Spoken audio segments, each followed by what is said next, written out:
ఆ తర్వాత ఒక 5 years back NSR developer start చేసాం, అంటే ఓన్ వెంచర్స్ కూడా చేద్దాము చిన్న చిన్నవని. అట్లా అందులో భాగంగానే Tirumala hills 2 Ramoji film city gate ఎదురుగా ఒక 2 వెంచర్స్ చేసాం. అవి ఎంపీ ఎమ్మెల్యే ఎలక్షన్ ఉన్నప్పుడే తీసుకొని సక్సెస్ఫుల్గా సోల్డ్ అవుట్. ఎందుకు సోల్డ్ అవుట్ అంటే ఒకటి 3 acres, ఒకటి 7 acres.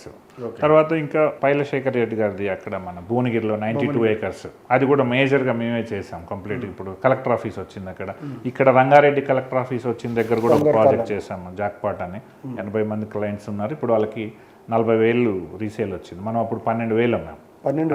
అది కలెక్టర్ ఆఫీస్ శంకుస్థాపన చేసినప్పుడు మనం 12,000 అమ్మాము. ఇప్పుడు 40,000 రీసేల్. పాక్స్కాన్ కూడా వచ్చింది అక్కడ. కేన్స్ పాక్స్కాన్ అంతా మారిపోయింది కొంగరకలాన్. అట్లా మంచి ప్రాజెక్ట్ని సెలెక్ట్ చేసుకొని క్లయింట్స్కి ఇవ్వటం వల్ల ఇప్పటికీ మనకి ఈజీగా క్లయింట్స్ బేస్ రెడీమేడ్గా ఉంది. ఏ ప్రాజెక్ట్ వచ్చినా కూడా వాళ్ళని అందరు ఇన్వైట్ చేస్తే చాలు, ఆ బడ్జెట్ ఎలో చేసిన వాళ్ళందరూ ఈజీగా కొనేస్తారు.